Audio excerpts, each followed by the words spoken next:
All right, so we are now audible. They can hear us, which means they can hear you and they can hear me.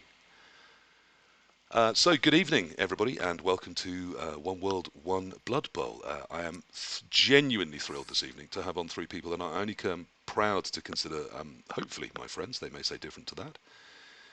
But also, for once, I'm a little overawed. I am in company where I am definitely the worst at the Blood Bowl out of these four people. And certainly when it comes to what I imagine we're going to spend a lot of time talking about tonight, which is tabletop Blood Bowl. I am thrilled and genuinely really, really happy that I've got on three of what I consider to be the greatest tabletop Blood Bowl players around today, in terms of their quality, in terms of their experience, in terms of their knowledge. And I hope we're going to have a really interesting hour or so. I think this could go on for days, but I'm going to try and keep it to an hour because that's all I've asked these people, and they've been very kind to say they'll give that to me. So, first of all, directly above me, I hope on everyone's screens, is of course the lovely Andy Davo, who I'm sure you all know and have met before. He's been on the show a couple of times before. For those that don't know, he has for a long time been part of Team Wales when it comes to NAF competitions and has a lot of NAF tabletop experience, as well as Blood Bowl 2 and lately on Fumble. I'd be interested in talking about whether that's something he's still doing. Is he still part of Team Wales? And how does he see that tabletop scene going? So good evening, Andy. How's your life? How's your Blood Bowl at the moment? Hey, it's all right, thank you. It's all right. I'm looking forward to still part of Team Wales, yes. And I've got 3 or 4 tournaments booked in fairly early next year. I imagine you three are all going to York, NAF Championships, and Water Bowl. So 3 pretty big ones.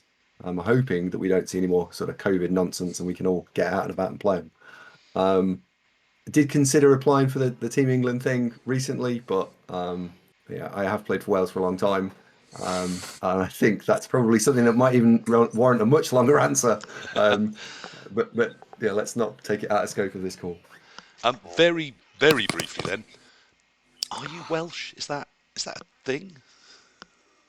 Me personally, no. There are some family connections in there, so Okay. that's how that's gone. So you do genuinely qualify as Welsh. You're not just a ringer they've brought in. And qualifies Welsh. Great. Next to me, just across from me, is the lovely Phil, also known as Purplegoo. Hey, Purplegoo. Hello.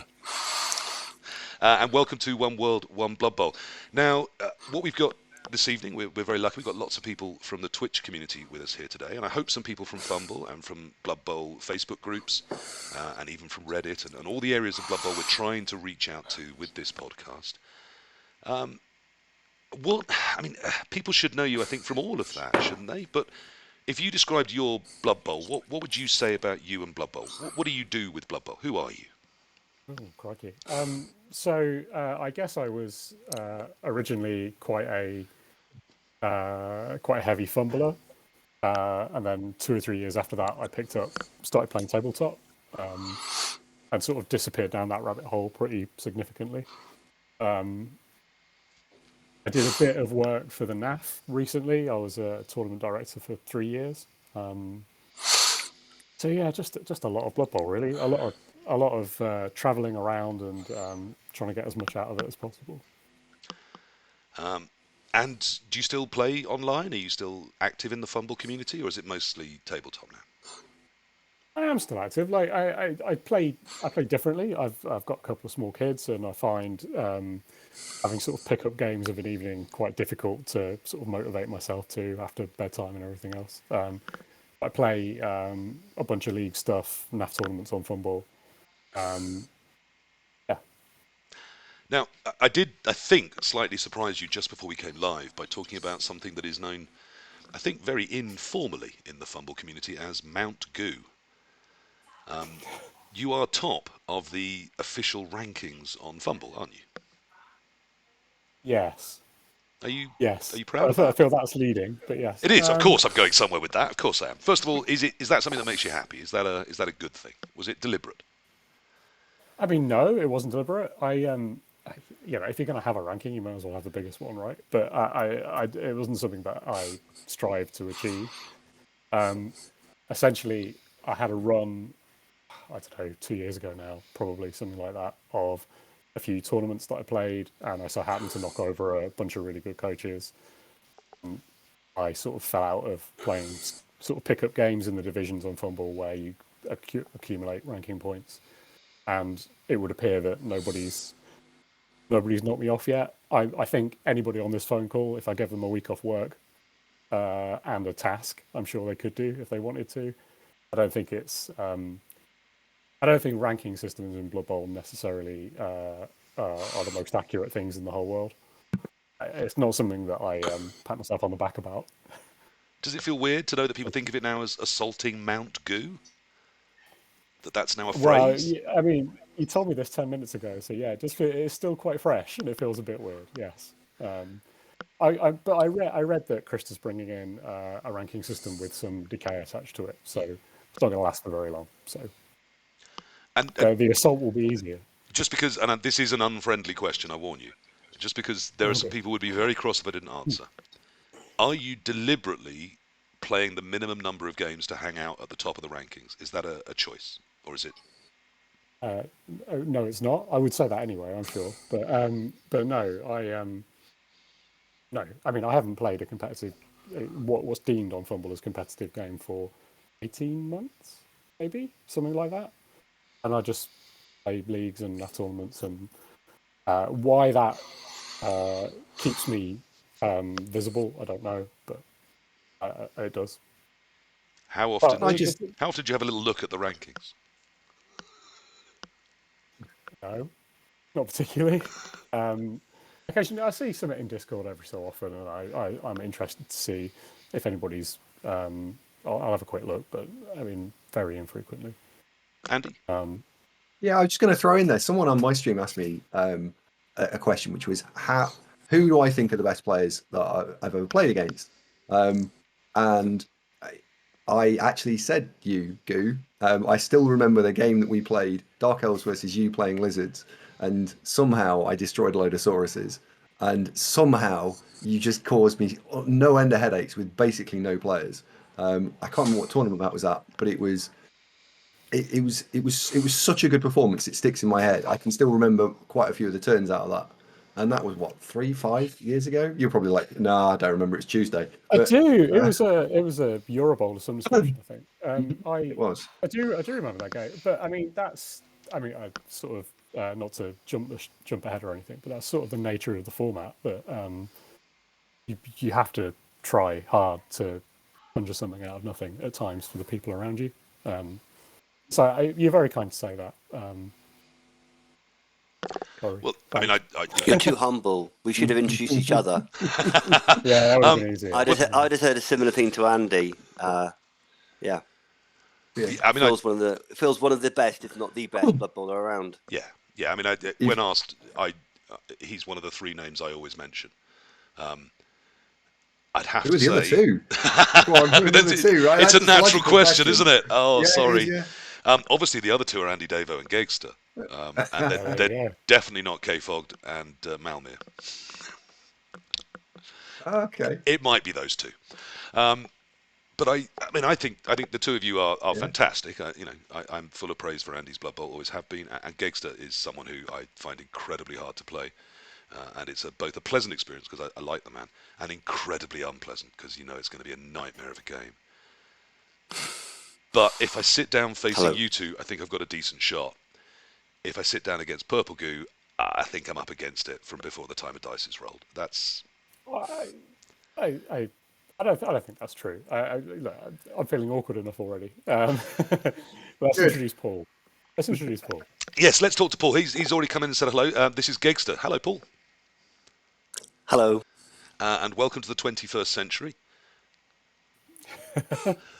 Let me just start by saying... Still in the 20th century. My video's frozen, so I can't see what I'm doing anymore. But as long as I'm still moving on yours, that's fine. No, you're still moving and you are audible. Is it true that you have actually got a computer specifically this week in order to join in on this? Is that... That is not true. No, because obviously you've been playing on Fumble for a long time. So for those that don't know him, Gexster is, a master of all forms of Blood Bowl. I think he's probably best known for being a Team England Stalwart, incredibly competitive in the Blood Bowl arena on Tabletop, and also one of the most dominant forces on Fumble in terms of particularly, I would say, low TV Blood Bowl. Is that fair of me? I prefer low TV. I wouldn't say dominant. I just don't get on with the grind to build up teams. And I'd rather play games where there's a few skills and we've got to apply those liberally, as opposed to we've all got mighty blow and tackle, and who's going to roll a double one. I'm generalising there, but that's why I don't like high TV. And are you on a mission to collect all of the... On Fumble, we have a competition called the Royal Rookie Rumble. It's not for rookie coaches, it's for brand new rookie teams. I have noticed that, Paul, you've dropped a lot of teams in there over the years. Are you on a mission to collect, or is it just Blood Bowl that you like? Well, it's primarily Blood Bowl that I like, but I'm targeting a win with all the teams. So that's I guess going okay. How close are you? It's about 19. About 19. There's a Greek, Sidasak, who we're in competition with, and he's got the same amount. Whether it's 18 or 19, we're on the same. Right. I mean, I'm miles behind. I think I've only got 11. Yeah, you're on 3, I think. It's 11. I counted them before this so that I could brag. Is that right? Yeah, it turns out you've got 19, so now I feel humble. It might be 18. Okay, well then I feel a lot better about that. Which is the tough one? Which is the one that you found the hardest that you have got? Probably ogres before they changed. I don't think. Yeah, I was extremely lucky. I think I played some really good coaches in the early rounds and just destroyed. Well, it's a very tricky team to win anything with, I think. So a rookie role, but most of them are complete nonsense. Actually, most of the wins. If I put my hat in the ring enough times, I guess I'm going to come up with a few lucky wins with the rubbish teams. There's 16 people in a Royal Rookie Rumble, though. You can't have put in 16 times 19. You're winning more than 1 in 16, aren't you? I guess so. And what's the race that you think... It took me 35 goes to win with Norse. Wow. Apparently Java says you owe him a round of beers for the fact that you did finally get a Norse title. Is that fair comment? Okay. Do you even remember the names of your victims, Gexster? Is this... Well, no. Java, Wow. I know well. Yes, we clash heads a lot in that Rumble and also Secret League Rumble. I think I might have beaten him in the final, I guess, but yeah, I don't remember the individual wins. It's the individual losses that I remember the most. Is there a race that you're particularly not looking forward to trying to get that one done? No, no, not really. It's just a nice thing to tick off now and then. So Phil was saying just before we started that it's his fault you're on Fumble. Is that true? You started on Tabletop, did you? That's true, yeah. So 2000. Well, I started in 2014 on Fumble. I think Phil had mentioned it a few times. He introduced me. We played our first game. He was kind enough to let me win that first time. I think I might have bored him to death, actually, with my very, very slow turns. But I really love Fumble, and it's I love Blood Bowl more Tabletop because it's given me so many friends. I prefer the game. I prefer playing the game like that rather than Fumble, of course. But it's still an incredible UI, so I do enjoy playing there. I think the thing that made me want to coax you into it was that you really like the history of teams and players, and you've got specific names for all of your different racial teams. And I think the idea of players that have been going for 50 games accomplishing amazing feats, I think kind of resonated with you. So it was nice to bring you in on that, I think. And thank you. If I had to make you both choose between Tabletop and online play, and Andy, you too, because all three of you love both, what would you pick? You've only got one. Oh, Tabletop. Yeah, Tabletop probably. Yeah, I'd agree. So what is it But about? it's not the Blood Bowl, because the Blood Bowl's the same, and I've got more opportunity to play with people other side of the planet, of course, on Fumble. Blood just the glue to get us all together and have a nice time. Sorry, little hop. it's the people you meet and the social interaction, right? You know, Paul and I have been to each other's weddings. Like, it's crazy the sort of friendship groups and bonds that meeting up occasionally and rolling a few dice are the And sort of lubricant for. are you all right with that? Because I was today at a tabletop event, and a good friend of mine now that I've met through Blood Bowl, and who happens to live literally 5 minutes walk from me. I don't know if you know Hef. Yep. Yeah, legendary dwarf hater and London Blood Bowl coach. And at my wife's insistence, I've now invited him to our pre-Christmas drinks, which I was happy to do. I like the man. I like his company. But it has occurred to me I'm going to have to introduce him to sort of my friends and neighbours as a man I know because we play board games together. Are you comfortable with that? Are you comfortable telling other people that that's why Phil was at your wedding, Paul, and things like that? Absolutely. All my friends, all my work colleagues, they all know. They all been a bit quiet about it when I was a younger man, but do not care. I'm less embarrassed now than I used to be. I think I've come to the conclusion that all hobbies are stupid to other people, right? So That's interesting, yeah. board games, cars, football, they're all stupid if you don't like them. So, you know, to a certain extent, it's all much of a muchness. It's just it's just a reason, as Paul said, to get together And some of those hang-ups are our own, aren't they? Yeah. But when we say, we played these things, quite often you'll get someone go, "Oh, yeah, I remember I played that," or my brother, or my Yes, my I was dad, into or that when I was it's not. 12. Well, That's there is cringy. some of that, yeah. Like that hurts. That hurts me. But yeah, we've all done this at work. I go to work and say, hey, yeah, I play this game. I used to turn up with trophies. Oh, where have you been this weekend? Oh, I went to that tournament. Like, I think once the people know you as your personality, they're going to know that that's the sort of stuff that you're into. Like, it just fits your personality style. It does anyway for me. People weren't they didn't care. They were interested actually, mostly. Was there a coming out moment when you told people this is what I do? I feel I know you well enough I can share my nerdiness. I can't You remember know, a specific moment. No, I don't think so. I think, if it comes up in conversation, what are you doing this weekend? Oh, I'm going to X place to play board games. And then sometimes the conversation moves on from there, and if somebody isn't interesting, it stops, doesn't it? there's been a couple of questions in chat, by the way. Most of Yeah, them I don't have to answer them, so I'm going to ask them if that's okay. great. Go ahead. Yeah. Um, Goo, what are your most commonly played races, by the way, in terms of like what do you enjoy the most? Gexster, let's go to you first. I enjoy probably at the different ends of the tiers. I guess I enjoy Amazons. But I'm not quite sure. I guess I'm reasonably good with them, even against the tackle heavy teams. I enjoy those. I think that's partly because I get good results for them. I also really enjoy goblins, and they're just, I guess well, this is before they all changed. Yeah, I guess those are my two favorite teams. Although I'll never use goblins in a proper tournament. If I want to try and win, of course.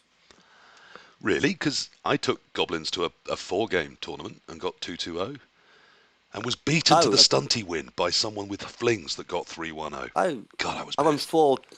I won 4 times the NAF championship with them one year, beating Farina, the captain of the Italian team, the Dwarves. I mean, they're not impossible to win with. They have no backup plan. That's the problem, isn't it, with them? Yeah. So they're a good fun team. Phil Goo, what's your favourite team? It's going to be an interesting question. So before everything changed, my favourite teams they're probably not the same as my most played teams, but my favourite teams were Vampires and Slam. I really enjoy the sort of constantly evolving puzzle, or did, with both those teams. So your Vampire fails a bloodlust at a crucial time, and you just have to change everything else around as you're working. I don't think I've played them nearly as often as other things. I imagine Wood Elves are my most played team, simply because when we've gone away and done team tournaments, I think I've been on them relatively often. And when I first started on Tabletop, I don't paint at all. I've never painted a thing. Everything comes off eBay.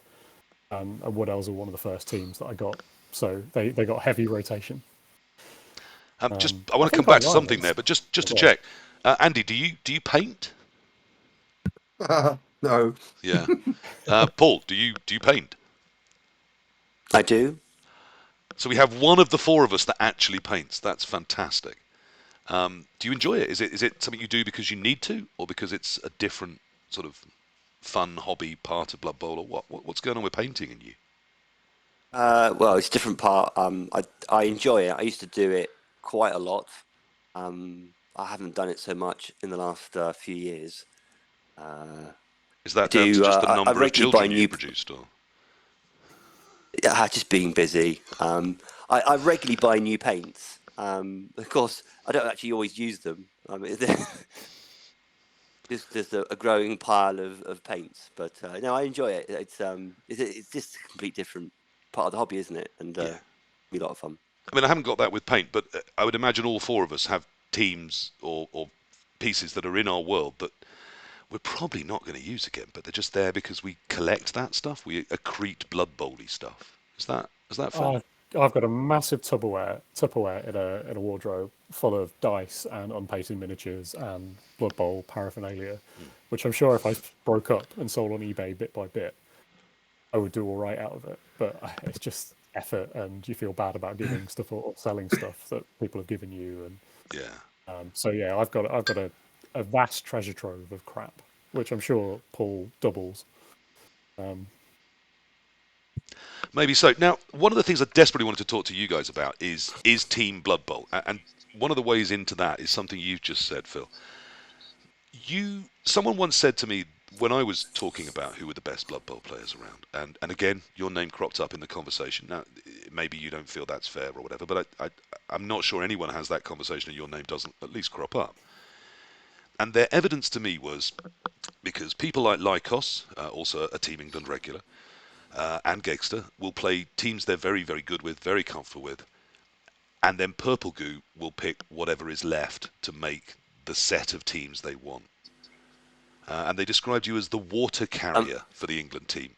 I think that's a little Paul, bit unfair, is that fair? actually. I think that's not fair because Lycos, myself, and Phil are the ones that fit in around the others. Right. Sorry, I've got some. I Right. don't actually consider myself better or worse with anything, which is a bit weird. I know that people sort of see themselves as, I am an Amazon player, or I am a dwarf player, or I'm a wood elf player, or whatever. I don't see myself that way, but I've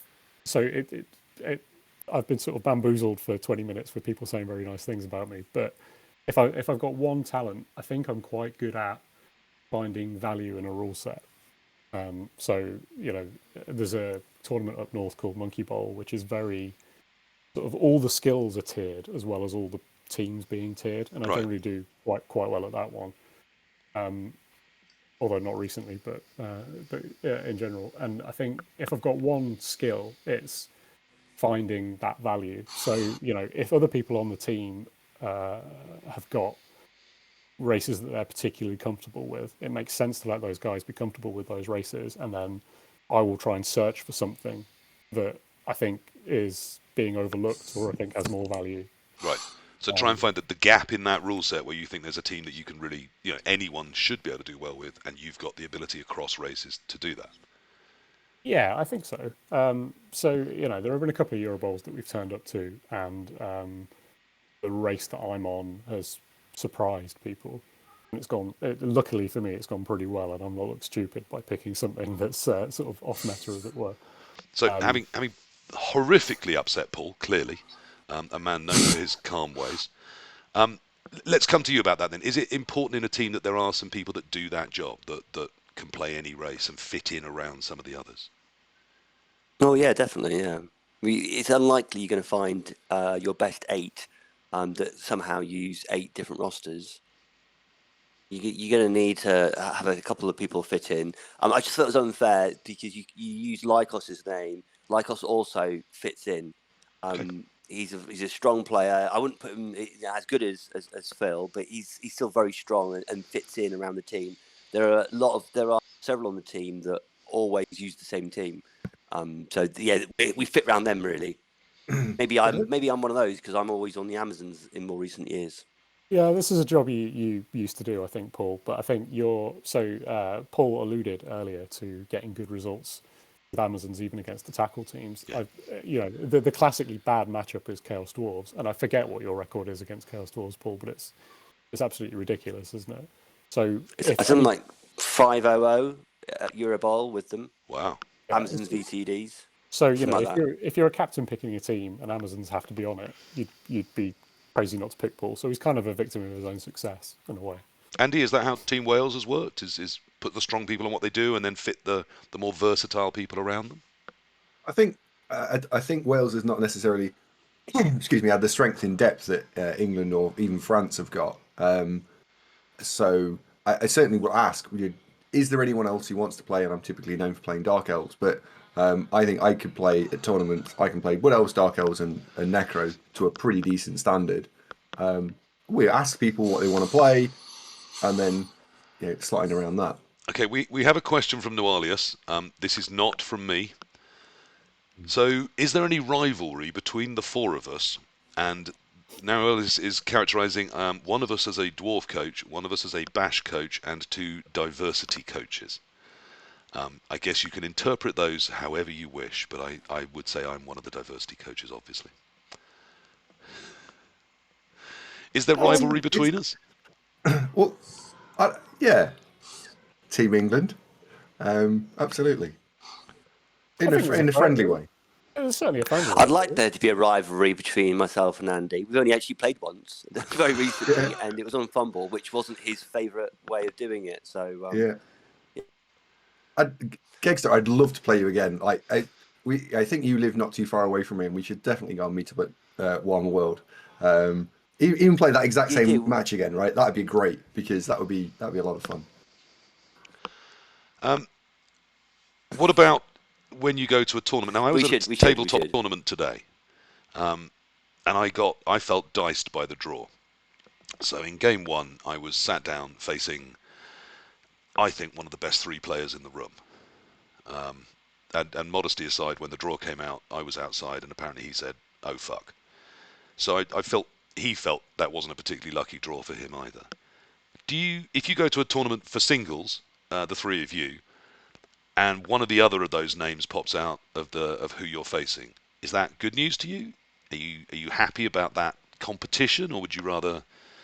I mean, the competition also had 10 kids under the age of 14 there. Would you rather that, or would you rather? I would.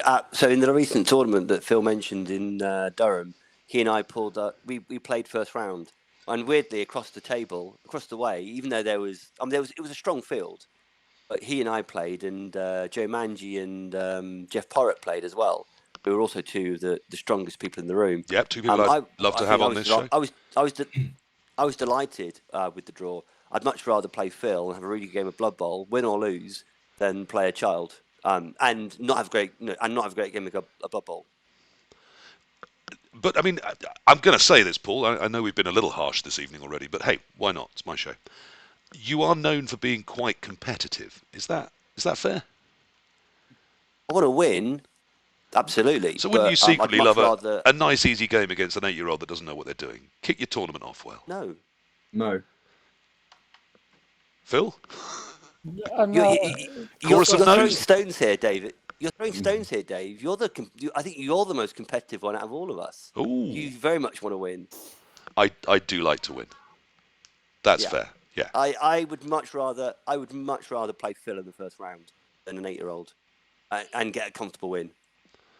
I mean, the question from the chat asked if there's a rivalry there. I think there's a friendly rivalry between anybody that I think we're among friends.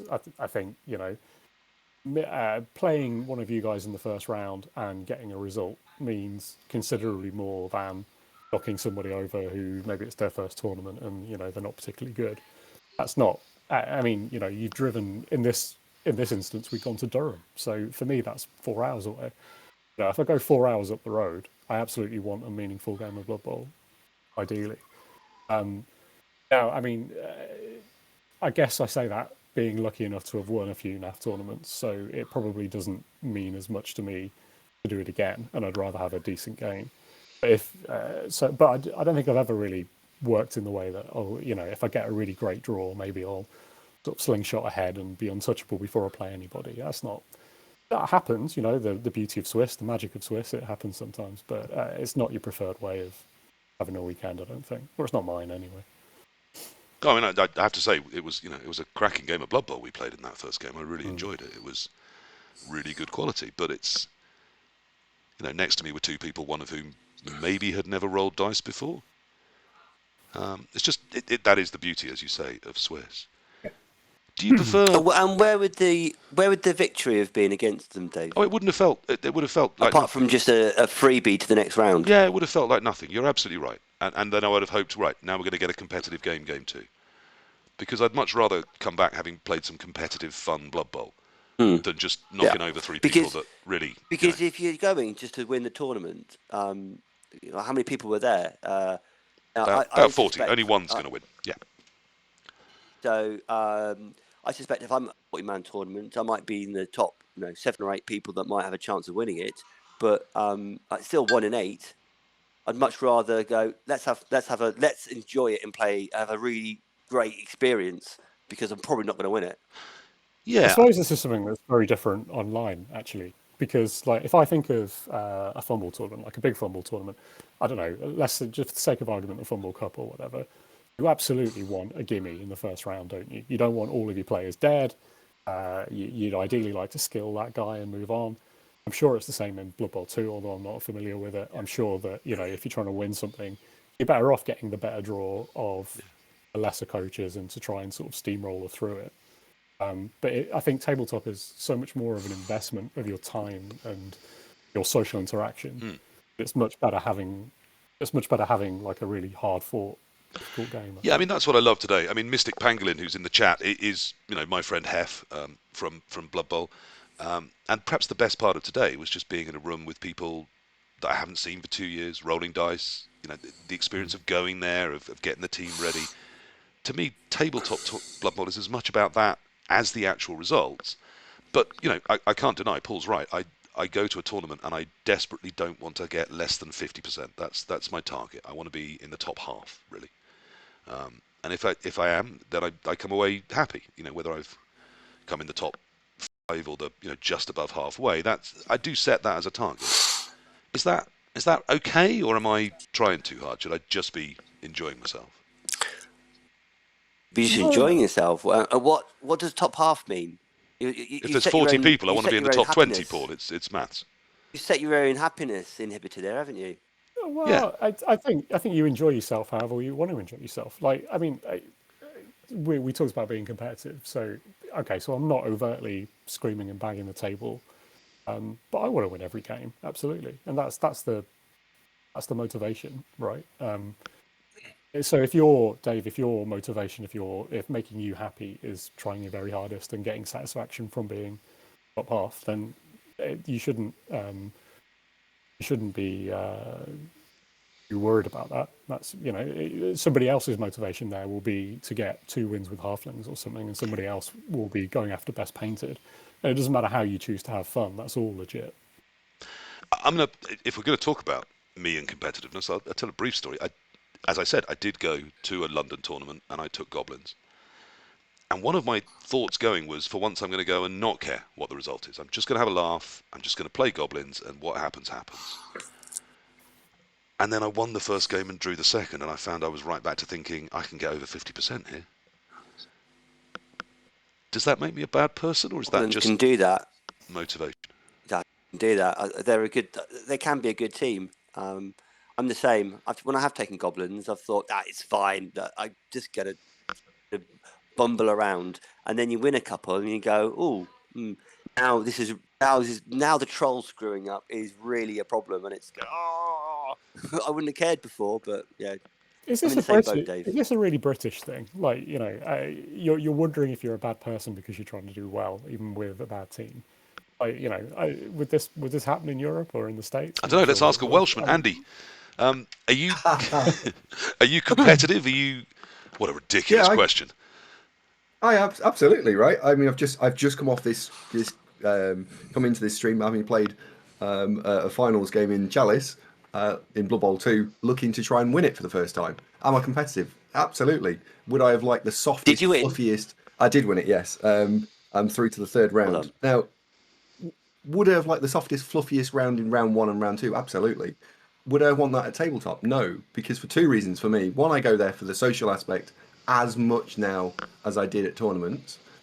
And like Phil says, I think once you've won a tournament or you've won a couple of tournaments, the fifth one, the seventh one matters less than the first one. Yeah. Once I'd won the first one, I was like, "That's done, right? Awesome." And the World Cup was a great example of 3 days of going around and talking to people. I didn't stop talking to somebody about something in between games.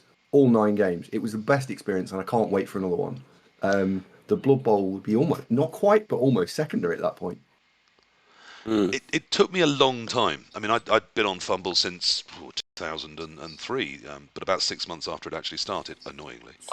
It took me a long time to venture out of my living room and play tabletop Blood Bowl. I suspect quite a lot of the people in this Twitch chat watching us here are tabletop players, but I suspect quite a lot are online players. Why, from each of you, why should they venture out, buy a team on eBay, like me and Phil do, get some dice, work out the bits they don't understand because the computer does it for them, and go out and play actual Blood Bowl? What's different? What's better about that? Because I was thrilled to be out there today. I really felt I'd missed it in the last 2 years. It's the social aspect. Like that is just is it. Well, Nice and simple. It's the social aspect. It's amazing, and you don't get idiots. You don't tend to get idiots at tabletop because it's much more difficult for someone to swear in chat when they're sat opposite you than it is sat on the opposite end of the computer screen. The social aspects are amazing. Paul? yeah, social aspect. I like the tactile element of it as well. I do. As I say, I paint not as good as many, but just to see other people's teams. Actually play with the miniatures, but it's the social aspect. It's first and foremost. Just getting out there and talking to other people about their Blood Bowl experience, in this game, in other games, or nothing to do with Blood Bowl. We've got a couple of questions. Phil, let me just come to you first, and then I want to pick up on some of the things the chat are saying about this. What's the big sell of tabletop? Get some of those people currently saying things like people cheat in tabletop, everyone's nerdy in tabletop, the rooms smell in tabletop. Why are they wrong? Why should they be joining us? Well, they're not always wrong about the smelly rooms. There are an occasional bad one. So I've never known anybody deliberately cheat in a game that I've been playing. I've known people cock it up, and that happens all the time. But I've never known anybody deliberately cheat. When I started playing Fumble, I spent 2 years, and there used to be a thing called IRC chat before Discord. And somebody would turn up in IRC chat saying, I'm a really big deal in my local tabletop league. I'm brilliant, me. And then somebody would offer to play the guy. They'd play, everybody would go and watch, and we'd all have a good laugh at how bad the tabletop guy was. And, how these nerdy guys all get together and, play really terrible Blood Bowl. I was lucky enough to be dragged to a Fumble tournament, to a Blood Bowl tournament by Pete W. There was one happening 10 minutes from my house, and I just went and had a look. And I didn't even play the first time that I went. I went and had a beer in the evening because I thought, what kind of people play this game live?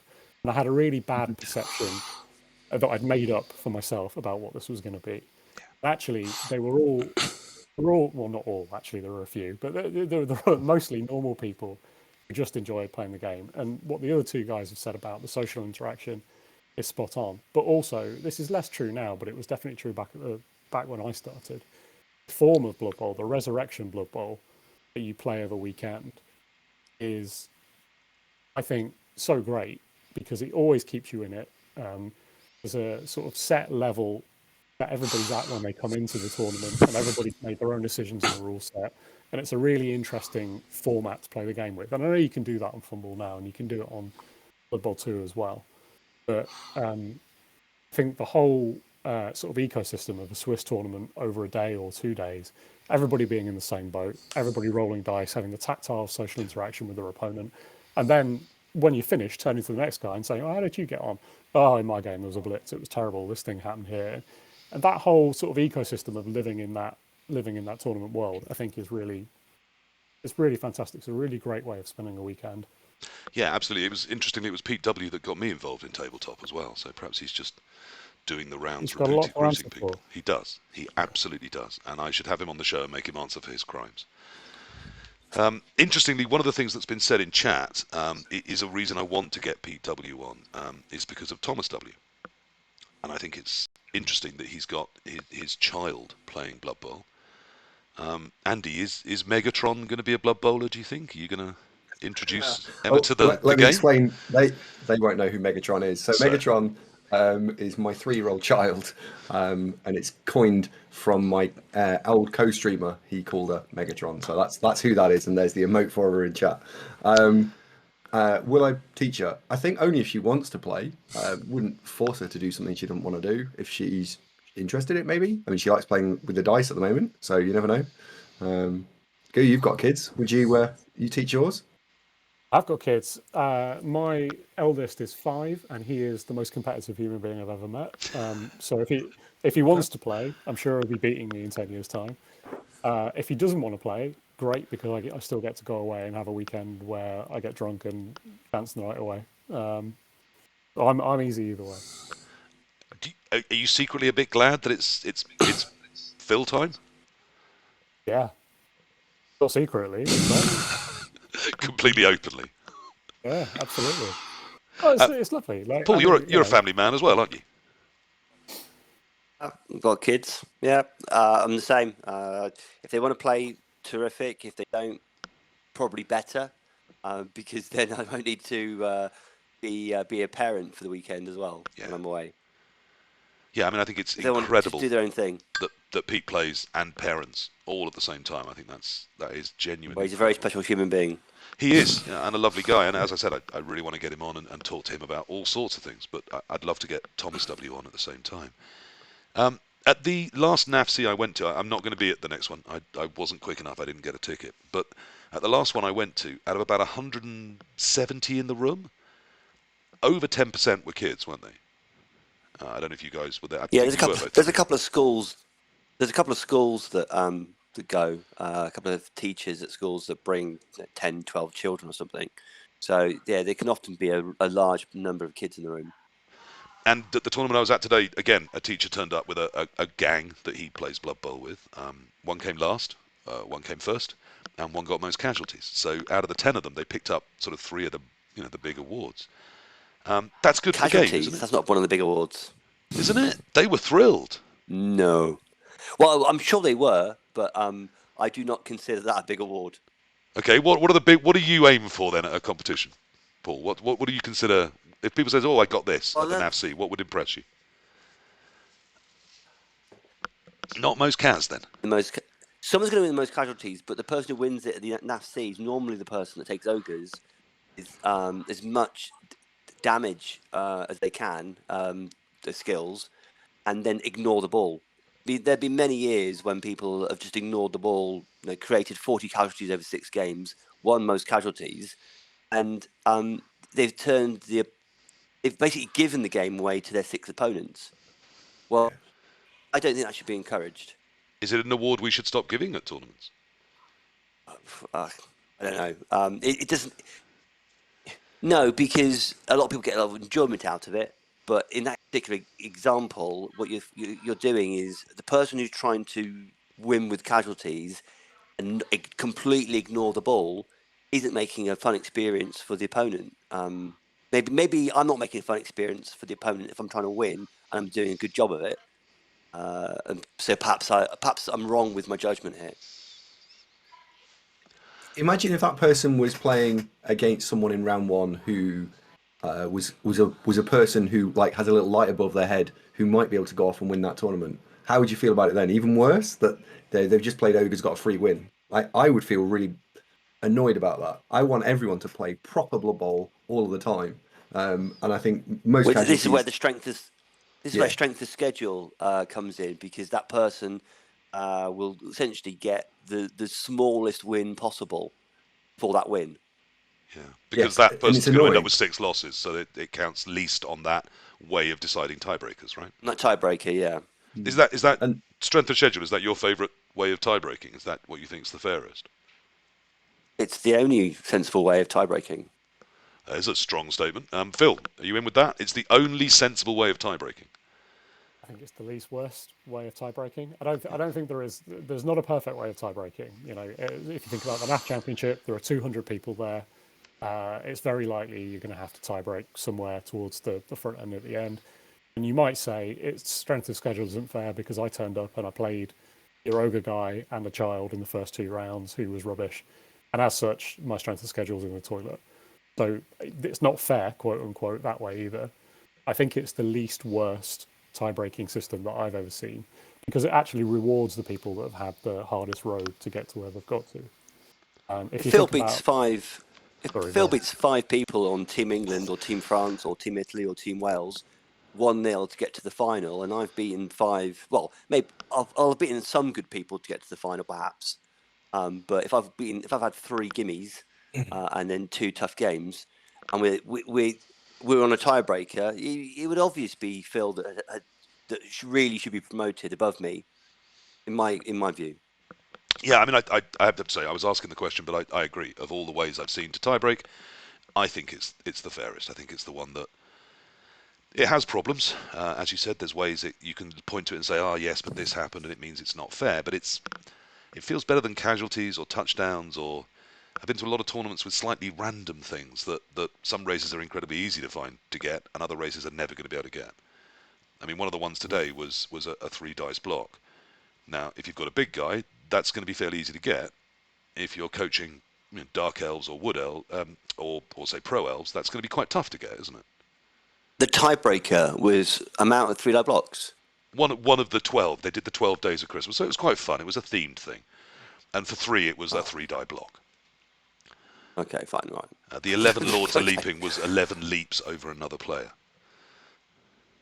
which I don't think anyone got. 8 failed dodges, things like that. So you could tick off the 12 days of Christmas. And one of them was a 3-die block. And I just thought there's some elf teams that are That's going to fine. really struggle with that. Yeah, well, they're just trying to imbue fun. Yeah, it was Christmas and fun, but boo Yeah, to yeah. fun. Ooh. No. I'm just joking. Yes, of course, because you're not very competitive. You just play for fun, like me. Talking about Not that, Andy, do you feel like Andy? Do you feel like you've stumbled in on a date here? right, just leave you Should two. we go? Yeah. Yeah. I've always said I completely love Paul, but I do feel at times when we talk or chat or are near each other, it's like 2 tigers circling each other in a cage. Maybe that's unfair of me. Okay. Tiger and a seal. Okay. So, you winning the NAFC, or Team England winning Euro Bowl, or Team Wales coming in the top 5 at Euro Bowl. What's your... What do you prefer? Wow. Is it you play? Sorry, Andy. Is it you playing on your own? Is that the best Blood Bowl? You with a big championship, a big victory, or is it team stuff? Team win. Team Team win. win. Every Team time. win. Team win. Team win. I would happily never win anything else on my own for more team wins. Andy, I mean, imagine a world where Team Wales wins something. Would that be a good thing? Oh, absolutely. Absolutely. I mean, it'd be a first, wouldn't it? So it would be the first one of winning something major. Therefore, it would be amazing. Yeah, it would be good. I'm not quite as clear cut as you two. I don't know if that's me being. I don't know. Like, I absolutely want to win some stuff. I would very much like to win an FC. Having not done that, I've like got a sort of tick sheet of stuff that I want to go and win. So NAFC's on there, but you just look through the chat. Not just the 4 of us in the call, but there's a number of coaches in the chat who are incredibly talented. Yeah. And you think, well, there's when you look around a field, there's normally 30, 40 people that might be able to win it, and you're one of 30 at NAF. That's a really crap set of odds, isn't it? I could be doing this for It is, yeah. 30 years. If that's your bucket list, you've got problems, haven't you? Yeah. Yeah. I mean, it's no matter how It's good gonna you take a are, long it's time. not likely, is it? That's the thing. Yeah. Whereas a Team England win is pretty much inevitable, isn't it? Hard work. it's a lot of hard work. I don't think it's inevitable by any Good. means. The French are always great. The Italians are looking strong now. Spain were great last time. But this, I mean, one thing I'm not sure everybody knows is that we live in a time of Team England domination, don't we? You guys have been, I say you guys, I know Team England is more than just the two of you, but you're the two I've got on tonight. Team England has had an incredible record over the last decade, hasn't it? We've been very lucky, yeah. How many is it in a row? I forget. 5? I want to say 5. Yeah, it's 5 in a row. Do you really Yeah. forget, Phil, or is that just a I'm going to I pretend I did. forget? I did. No, I did really forget. Okay. Yeah. So what do you put that down to? Is it hard work? Is it the quality of the people? Is it the way you bond as a team? I mean, what do you think is the magic thing that makes Team England function so well? There are a lot of factors. So I think for a start, there's some very strong. Obviously, there's some very strong coaches in the team. Also, I think it's been because we've won. We genuinely don't probably care as much to win the next time, and with that comes some strength. That makes it more likely you win. There's been a couple of times when we've seen other countries so nearly, or maybe even favourites to win, who have had more pressure because they haven't won it forever or they've never won it. So we've been a bit fortunate possibly in the fact that it's easier to keep it going in that respect than to sort of break through. We've also been a bit fortunate in, I think that the French, who are probably the strongest nation, they've probably got 30 coaches that could play, and ridiculous amount of coaches that are so incredibly strong, and they don't always seem to pick the strongest team, which is a bit peculiar. I mean, I don't want to get into rumours, and obviously I would love to have. Unfortunately, I don't speak French well enough to sort of do one of these in French. But I'd love to have someone from France Blood Bowl on because I agree. I think I've very rarely played a French coach in Blood Bowl that hasn't been at least very good at the game, and some of them are incredibly good. But the rumour I hear is that they tend to be there's sort of perhaps 3 different regional factions in France. Whereas Team England is very Probably good more at than just saying 3. who's the best and let's bring them all into the team. Is that true? Do you think that's I think there's a slightly different philosophy. So Team England historically have always been about we will pick the strongest team. We pick it like it's a sports team, like England are going to the World Cup in football. You pick your best 11 players or whatever. I think in France there's number one, the community are much more involved. So outside of the people that play for Team England, maybe only 20 or 30 people really care about the team and how it does. It's nice. I think a bunch of people like us winning, but I don't know that they really care greatly.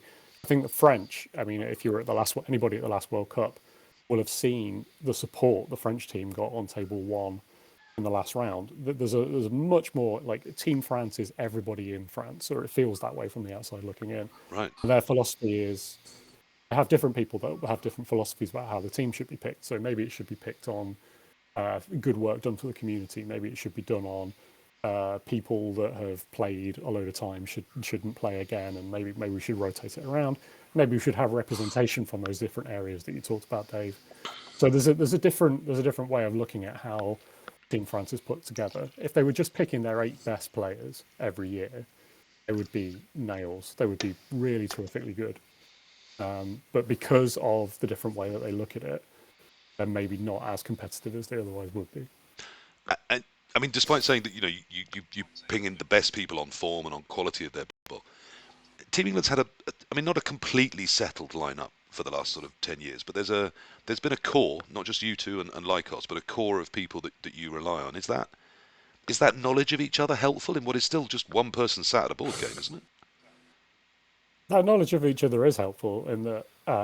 Oh well, I'm going to say this is going to sound bad, but I don't think there are any egos, right? So if I know Paul is winning and somebody else on the team is winning, I'm absolutely happy just to sit and play out a draw because we'll win the round. And I think having those people that you've played, not just Euro Bowls, but World Cups, Lutece, German team, the really big team tournaments with each other, that person is reliable to get the result that you need as a team. And they're not just going to go, I'm me, I'm going to win because it's me. And I think that knowledge of each other is quite useful. It's a good thing to know the person next to you is going to do the right thing. Yeah, Yeah, I think you just Andy. nailed. I was just going to say, I think you just nailed the philosophy of team events. If you want to go and win a team event, you need two things. One, you need all 8 boards to be solid. You can't do it with 6 or 4 boards being solid. And two, you only need one win, 7 draws wins you the round. Cool, let's move on to the next one, right? And if Team Wales could produce 1 win, 7 draws in every single round, they'd win the thing. They just would win it. And it's not. I don't know if we've always had the strength and depth to be able to do that. Whereas when you play Team England, if I was playing on board 8, that would be a scary game. It'd still be good, and you guys would just sit and play out draws when you need to, which is incredible. And does Team Wales, does someone tap you on the shoulder and say, I don't mind if you don't win, but you must draw this one? Do you have that level of sort of team orders? Is that... Yeah, well, the last World Cup, that's exactly what we were doing. Talking through, okay, where are we at half time with each of the boards? Okay, cool. You just need to play out a draw. Don't go anything crazy. Just play out a draw. It's just we didn't quite have that strength in depth to be able to do that. I think we are absolutely getting there. It's brilliant to see how we've evolved. I started playing 5 or 6 years ago. We're absolutely getting there now, which is brilliant. Paul, Phil, is I that... had am I wrong?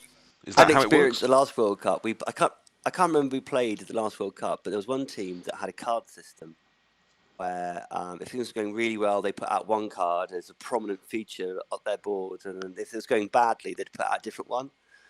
And it massively backfired because at one point you looked along the board, and obviously we were aware of the system because they stupidly explained it to us, and they were all just going really badly. You look up and down the board, and you're going, "Well, this hasn't worked out for you at all, has it?" Because now everyone on their side is going, "Well, I'm going to have to do stupid stuff because everyone's losing. I've got to lose. I've got to win my game." And I don't remember who it was, but it was their system of passing the information on just didn't work. Yeah, I It came should up only against something be similar at really, the UKTC. Was it red, white, and yellows? Those are the 3 colours I remember. yeah, similar system, yeah. And I think Might they be, had red if they thought they'd lose, yellow if they thought they'd draw, and white if they thought they'd win.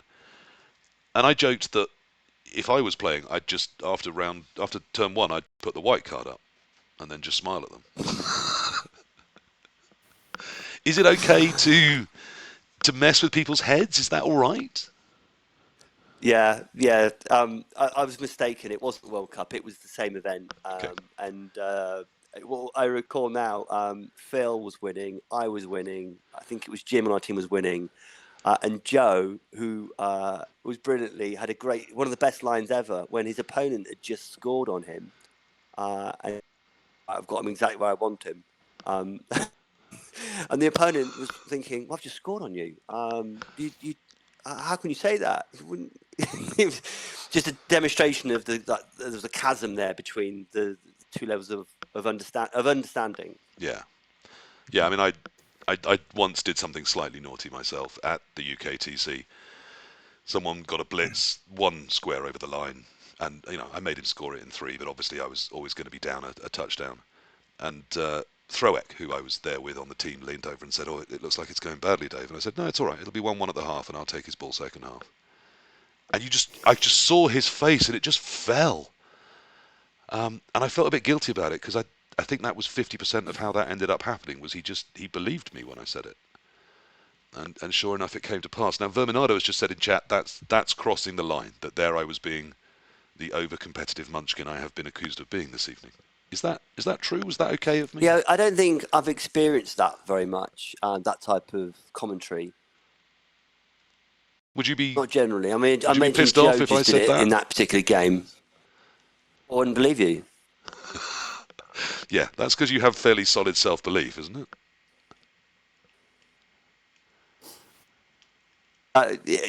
Yeah, I guess it might be upsetting to some. Okay.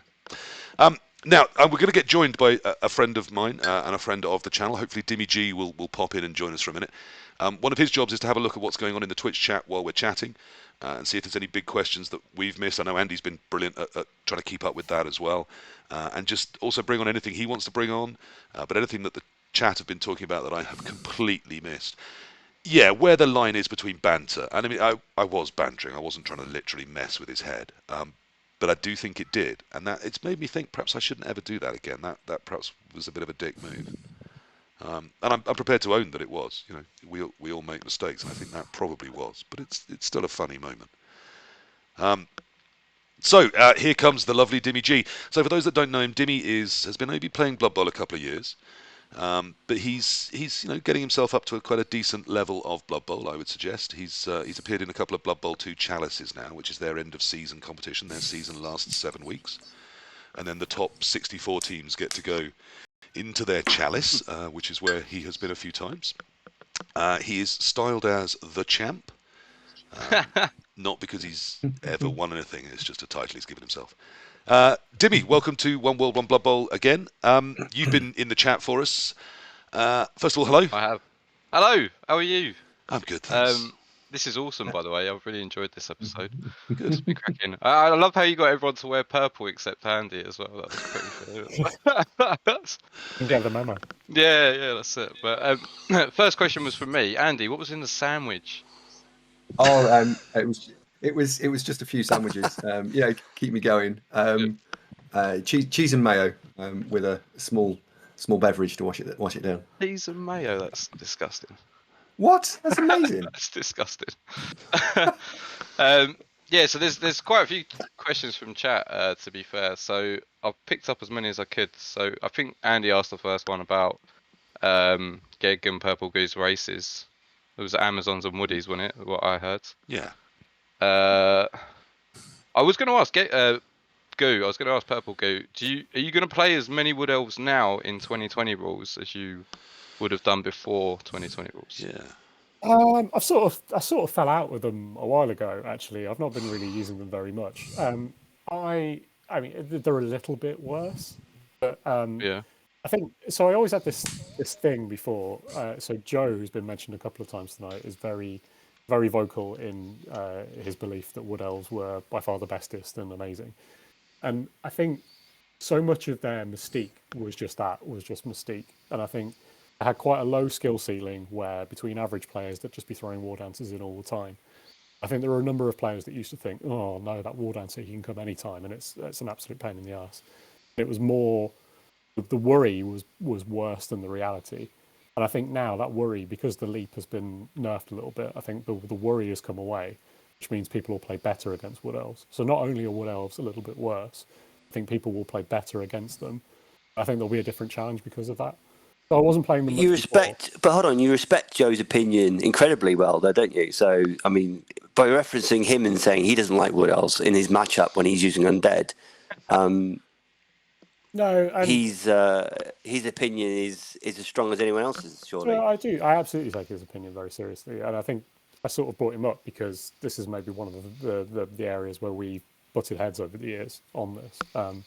I guess I was using him as a nice piece of evidence of somebody very good who had that opinion. And I think, whether or not it was ever in his head when he played against Wood Elves, maybe there was 0.01 of a touchdown there, and thinking, oh, yeah, that War Dancer could come any time. And the memory of War Dancer past is often worse than the actual reality. Sorry, Demi, I've answered a different question. No, it's cool. I got what I need. I think so.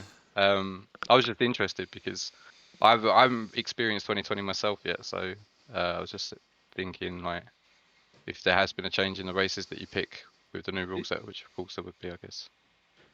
Do you not think though that they've not had not just the leap nerf, but the costing as well? Like from a tournament build point of view, they're not very effective now. So they've had a double whammy. It depends where the money. They've had the whammy as well that they can't pick the ball up and just pass it with anyone. Yeah. All of this is true. But they've got. I think it's a big nerf. I really do. I think it's a big nerf. Defensive jumps better, but anyway, they have certainly taken a hit. I don't think that'll impact whether I play them or not. Yeah, I mean, even I found as Dark Elves today, there were about 3 or 4 times where I would love to have just, bounced that ball away on a nice little pass. And then I looked at my odds of doing it and thought, I can't do that. That's ridiculous. Even able to use 17 rerolls on a turn. There's just times as elves now that you're going to have to try and Iron Man it with blodge rather than throwing it away and running away, because you just can't rely on that pass. It's incredibly tricky now. Just before we come back to Dimmy, then that's something else I did want to. I've asked lots of these on One World, One Blood Bowl, and you two people I really want to ask this question to. And this is a bit out of the blue for you. What is the best thing in your mind about the change to the 2020 rule set, as most people are calling it? What's the thing you like the most? And then I am going to come back and say, what's the thing you like the least? But let's start with what you particularly love about these new rules we're playing. I'll go first. I played the last tournament I played Imperial Nobility, and I've played them a couple of times online as well. And I'm having a lot of fun with them. I think they're pretty pants, to be honest. But I think the sort of combination of stand firm and fend and wrestle, I think it's a really interesting sort of combination of bits and pieces. So I think that's a nice addition. Okay. Yeah, I mean, I faced them yesterday in an online tournament. And I just found they can control the field so well in terms of where you can go and where you can't go. And even if you knock them over, it's no use. You're not gaining much positionally out of that. And quite a lot of my game seems to be down to position, no matter what race I play. So that I found them really difficult to face. But when I've coached them, I think they're horrible. So clearly really I'm missing difficult. something there. Paul, what's your favourite thing about the 2020 rules? What's got you excited? Probably their existence that brings in new players. Yeah. There are a lot of tiny things that I don't particularly like so much, and they do add up to quite a lot. But the game in itself will bring forward through just a whole new raft of players. So when there's another computer game, whenever that happens, it keeps the hobby pushing forwards. Yeah, I mean, races, and I also like Brawler. I think it's really fun. It might not be very good, but it's quite an interesting mechanic. is that whole move to a dice pool where you get to roll individual dice in a pool? Do you think that's been a good thing? Not necessarily. I mean, it seems a bit of a wash, possibly, but I just like Brawler as a concept. Yeah, I mean, I don't think Black Orcs are particularly competitive, but I've enjoyed them. I think they're fun, and that's a good thing. You know, that's what Blood Bowl should be. And I'm absolutely with you that bringing new people into Blood Bowl is necessary, or else we become an oxbow lake of a game, don't we? We dry up and become stagnant. But I'm already starting to hope that this is new rules, and that in 3 or 4 years we might get another set. Is that unfair of me? I mean, it's not unfair of you. I think the overriding opinion I've read and experienced has been, I mean, it's not killed it, but there could have been a couple of bits that maybe you would have liked to have been seen done differently. None of them. I think Paul alluded to like the sort of drip grip of I don't really like this bit, and this bit is probably not ideal, and it's a bit of a pain. None of it stands out as a shocker. Oh, there's one I'm going to come to in a minute. So, just because we haven't asked Dimmy, Andy, what's your favourite thing about 2020 so far? Can we go first? Yeah.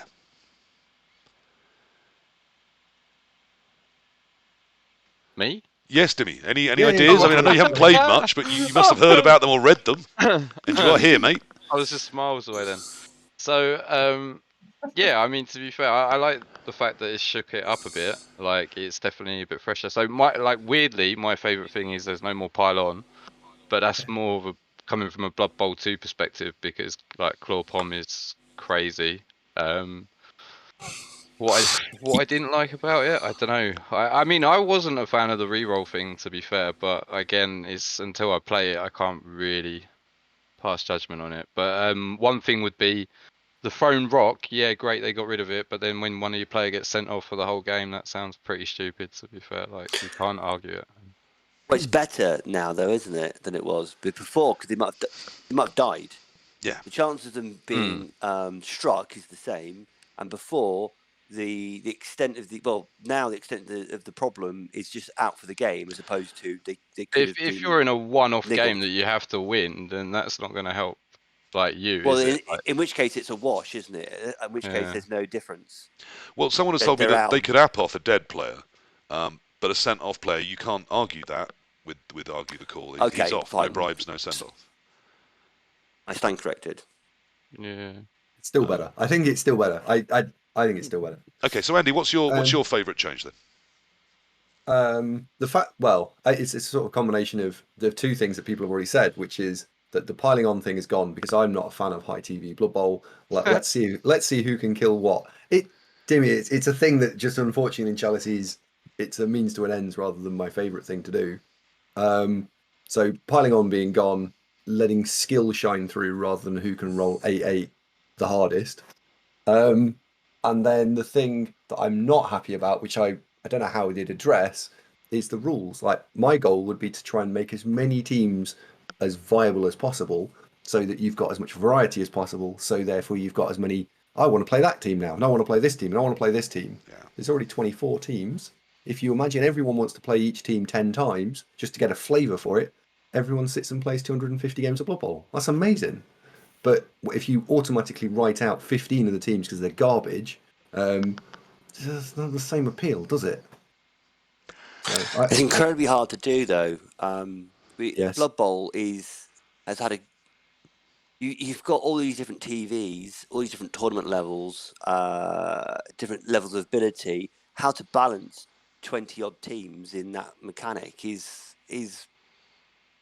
very difficult. Oh, I think it'd be almost impossible, and I think you wouldn't balance all of them. I think let's take to what It's not even meant to be balanced, is it? No, it's not not. even meant to be balanced because we know that there's meant to be 3 or 4 teams that are supposed to be super garbage. Okay, well, if you park those 3 or 4 like this, let's take the stunty teams and just throw them away from it because they are rubbish anyway. So let's just throw them away and just leave the good ones. Would it not be better to have every time you sat down at a tournament or you sat down and played it online and said that 1500 is my ceiling that I'm going to try and balance to? After that, that all of as many of those races were as balanced as possible. That would be It'd be a lovely idea, yeah. I don't know how you'd do it, but I think that would be that. I know you would do it, but how would you set it for 1500 and at the same time have the same conversation about trying to set it for 1000 and setting it for 1250 and setting it for 1750? I think if you're going to do that, the first thing you need to look at, or I say you, right, the first thing that needs to be looked at is the dice mechanic system of 2d6 because you've got a bell curve rather than a flat probability scale. So when you add +1 to something, suddenly it makes a huge difference. So I think moving to a 2d10 system or a d20, dare I say that, would be the first thing I'd go do. If you rewrite the maths underneath it, you can then much more viably balance things out. Wow. Look, I have to say, I've got the hour out of you that you've all promised me. So if you have to disappear, please do. I don't want to keep you longer than you need to be here or are comfortable to be here. But I'm going to throw in a bit of a before I come to what's your worst thing if you haven't covered it. I'm just the same. I'm loving the fact that we've got new rules. I felt the old rules are a bit ossified. They've been worked out. I think change is needed to keep us fresh, to keep people interested, and to bring new players in, which I really hoped this would do. I'm a little ambivalent about the multiple rerolls. I think that's very anti-new players. I think the better players are going to marshal their rerolls and then be able to break even a good set of elf curtains at that double player walls that we get with people trying to break through.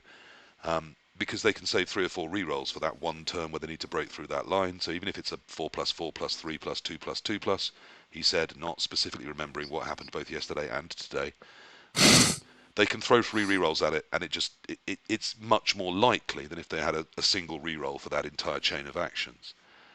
But the thing I found today that I hadn't thought before, and it's going to be quite controversial, I don't like the nerfing of the kickoff results. I think they're not impactful enough now. Blitz particularly, where you get to move, 4 or 5 players. You can't use dodge, you can't use rerolls, you can't use most of your skills. It's kind of pointless now.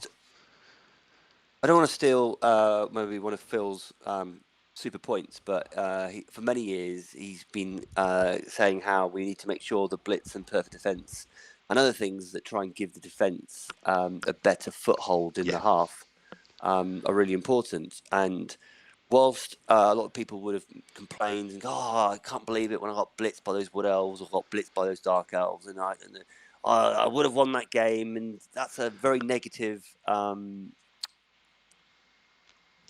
You get a very negative experience, so you hate that, and you forget that you screwed up here and there. You focus on those things, and because they were out of your control supposedly.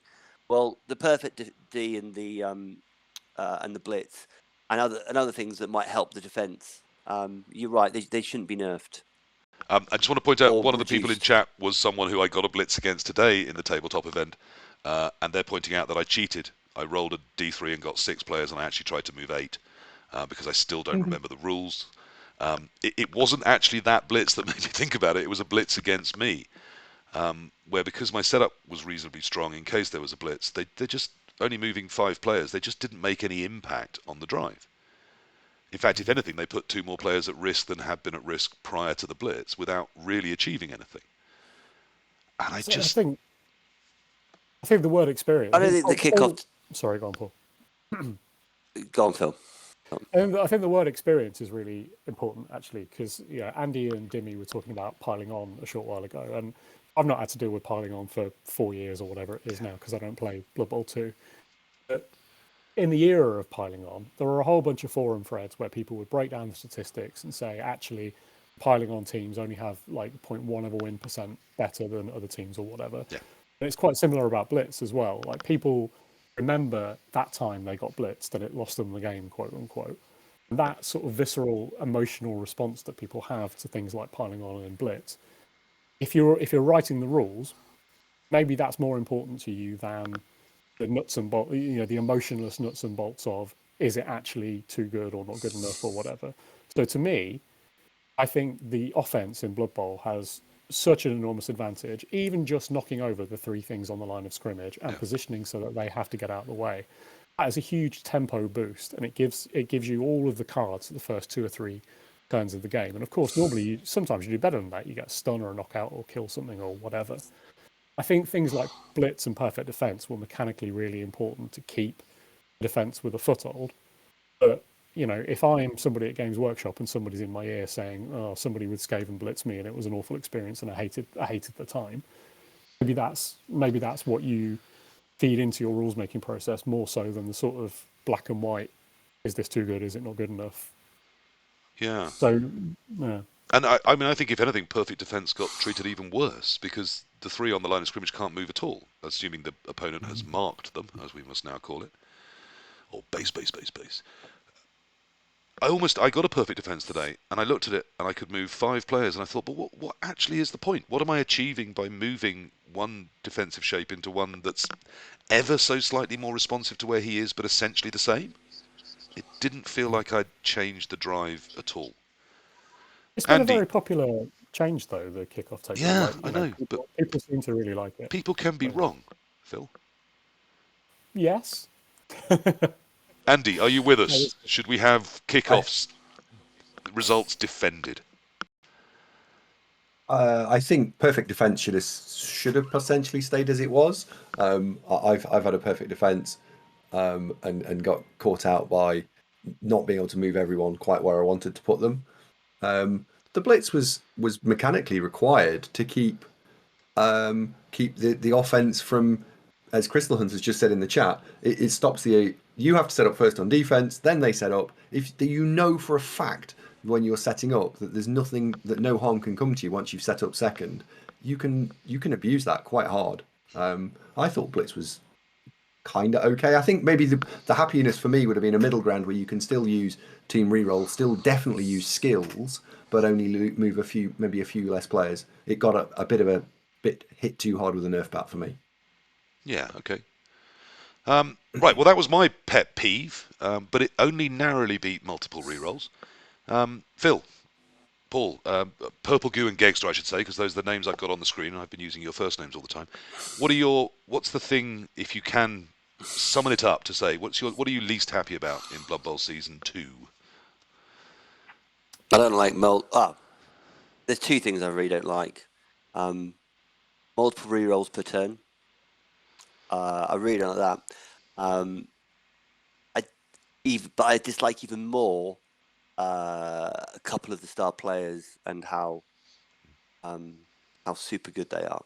Yeah. Well, not even how super good. Morg is incredibly good. Now he's incredibly cheap. I know the rules have changed to increase his cost, but that doesn't actually combat the problem that him teaming round and destroying your team. No matter if he's a halfling or a goblin team, costing him another 40k doesn't actually change what's going on. One less goblin, it's fine. You've lost a player. Yeah, but he's going to go destroying your team. So it makes Dark Elves, for example, a low TV level. You just can't play against him. He's going to remove your team before we get a chance to win the game, and that's not really fun for either of the coaches. Yeah, it's a fun vacuum. Okay, Phil. So I agree with everything that's been said so far. I'll chuck in a couple more though. I think one of the things I really don't like about the new edition is the pitches. Pitches where I can't see any of the squares or what's going on, I think should be thrown out, just thrown into a shredder. Can't stand them. And the second thing, more rules dependent, is I don't like any rule where the rule says this skill works this way, and then later on in the book says unless. I really don't like that. So we've talked about the blitz already, and you can't use dodge on blitz because it's not a turn. Anything that makes you sound like a horrible rules pedant when somebody does it against you and you have to explain it to them. Yeah. I don't like any of that stuff. Like there was a recent thing about not being able to use Mighty Blow on a both down because you're officially prone, and as such you can't use the Mighty Blow skill unless the moon is full and the day has a T. And can't stand any of that. And someone instantly inferred that, well, hang on, that means if I'm a wild... no, I can't say wild animals, those are gone. If I have animal savagery and I'm starting from prone, then if I have to hit someone next to me to blitz, I won't be using Mighty Blow. So it's better to start from the ground and hit my colleague than start standing up. Because that's inferred from that other rule change, isn't it? It's needless admin.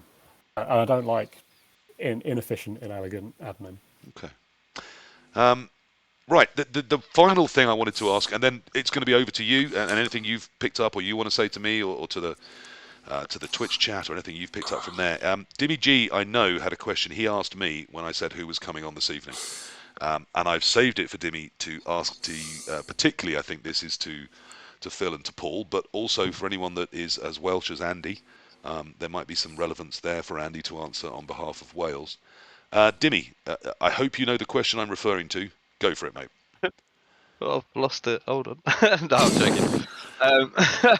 So it's like, how do you even get on Team England? So how does Dimmy get on Team England? Well, yeah, that'll do. Yeah, that'll do. Okay, Andy, I know the answer you want to give him, and that's not what we're talking about years of actually being good at Blood Bowl and trying harder. But how would he? He didn't know there was a Team England until about 2 weeks ago. I certainly think Team England should have a bigger profile, and I know about it, but only because I know people on Tabletop that have talked about it. How did he get on it, and why don't we all know about it? We're in agreement, Dave, that there should be a bigger profile. Yeah. The way it's selected is every year a captain is selected, and he has free range to choose from everyone that puts their name forward. So that captain this year is Pete W, and he sent out on various platforms. If you want to be on Team England this year, let me know. And once that was all in, he then selected a team. So I suspect the way to get on the team is to see one of those messages, or to be at a tournament enough so that you know that that soon there's going to be an announcement that throw your hat in the ring. And then who picks who the captain is each year then? It's normally a vote across. Is it Team England players, Phil, from before, or no, is it Democrats. the community? Anybody that's English and a NAF member They vote on. We've had various forums and places over the years, but at the minute it's Talk Fantasy Football. So Pete was he was elected without opposition this year, but occasionally we'll have like elections, and Captain A will say, "I'm really looking for this in a Team England player," and Captain B will say, "Oh, I'm looking for this slightly very different thing." In terms of how to get on the team, spend 12, 18 months, 2 years, whatever, doing well at hard tournaments, playing well against good people, and word of mouth will happen, and then you're in with a shot.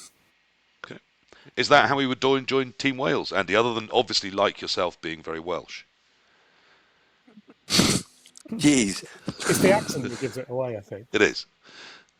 Yeah. Is that how Team Wales is put together? Yeah, very very similarly.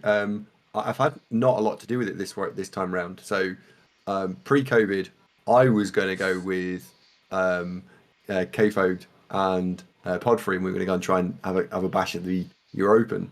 That then changed from 3 to 4, and it got delayed a year, and then it got delayed again, and blah, blah, blah. So yeah, I don't know loads about it. This Team time you'd have round. been as well. What a team you three would have I been. know. Isn't it insane and should be illegal that those three were going to play together? Having said that, there still would have been only a one in it, because there'd be a 3-man event or a 4-man event is still a massive lottery, even though you might get the 3 best players. You're also going to get a whole series of really good Spanish, French, Italian, other English, German, so many good coaches.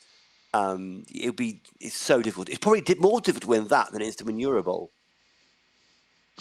And Yeah, possibly. I hear that the incredibly English K-Folk is now part of Team England. Is that true? He has been selected. That is true. Yeah, he's been living in England for. Has anyone pointed out he's Danish? 7 or 8 years. Is that a thing? Well, he's been living in England for the best part of 10 years, and also sort of Team England's about.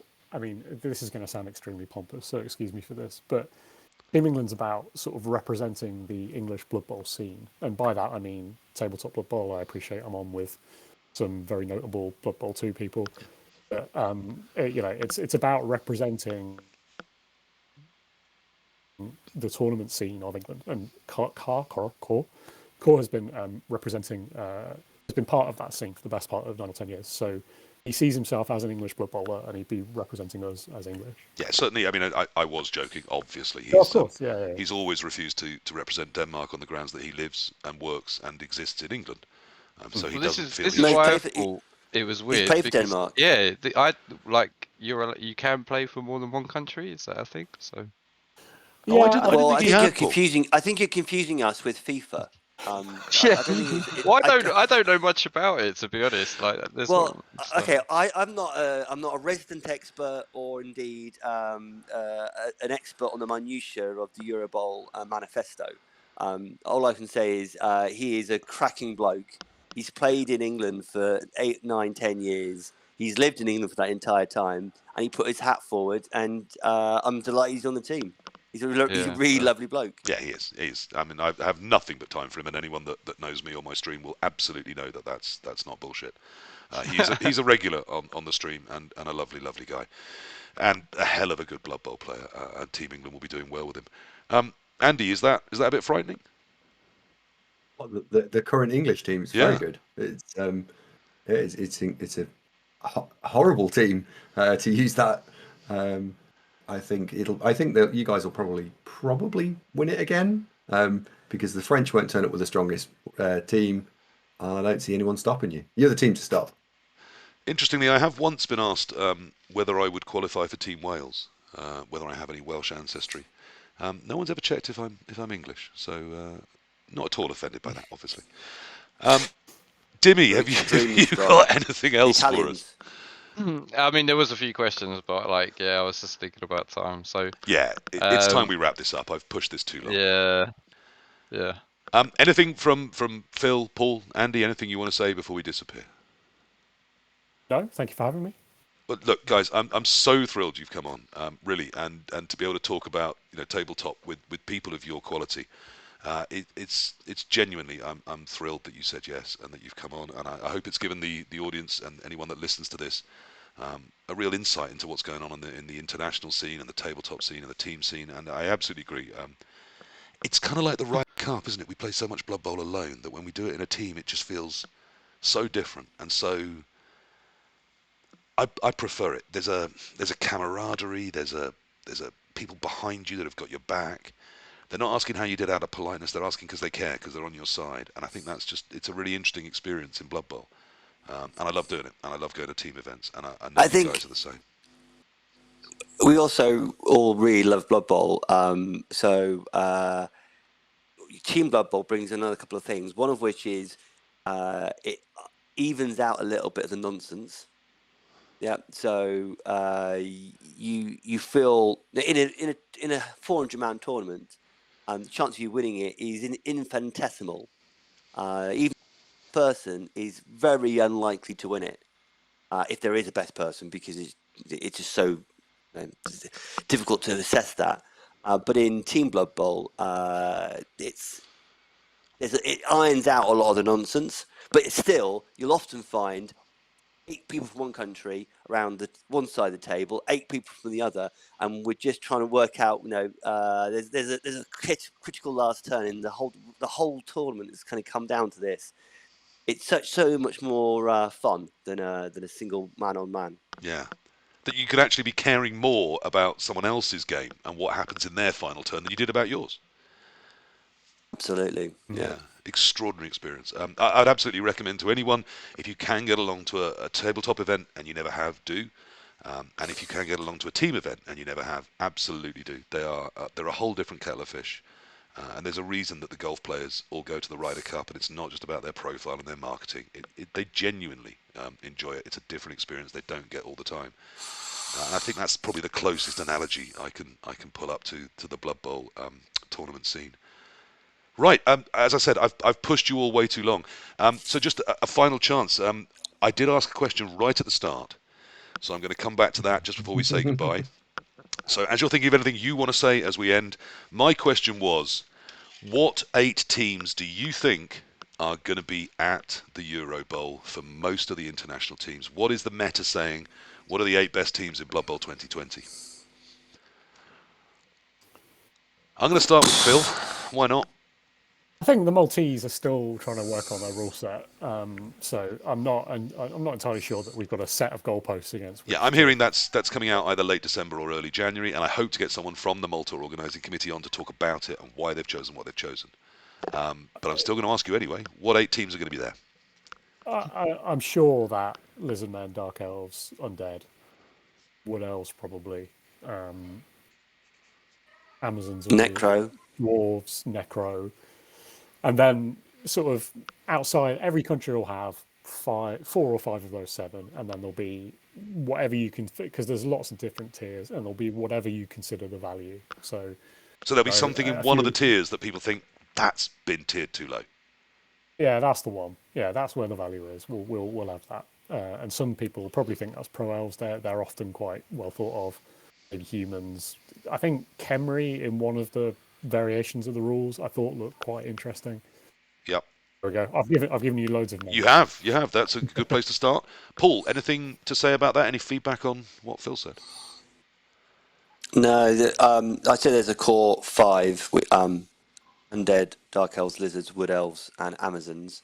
And then you always seem to have Necro very highly represented. I think even more now. I think one of the things I maybe should have said, what do I like about 2020 the most? I actually really like the new Necro team. It's always a very interesting match of lots of different characteristics. Unlike the Amazons, which are identikit, the Necro are so different, and you've got to be very good at making sure you're the right piece is in the right place at the right time. Yeah. Well, even more so now with your white becoming wraiths and losing ability to pick the ball up. Yeah. So they're really super great players, but you've now just lost your ball carriers from 6 to 4. Yeah, exactly. You've got 4 potential ball carriers, haven't you? Because even if you could get it onto a golem or onto a zombie, you're not going to carry on one of those, are you? So Yeah. So Necro on that list, and then it's just a shoot in the rest of the field, whether it's Khemri or humans always seem to get quite a nice bump because they seem to be quite high in the second or third tier. So probably a lot of those. We haven't mentioned Underworld. Yeah, I was going to say the one that's Underworld missing aren't from that list to me at the moment is Underworld. They're rocking along 63% win rate. Shouldn't they have been first? Yeah.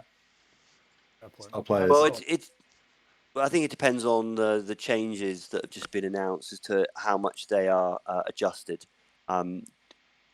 Swarming, Morg plus Hackflem,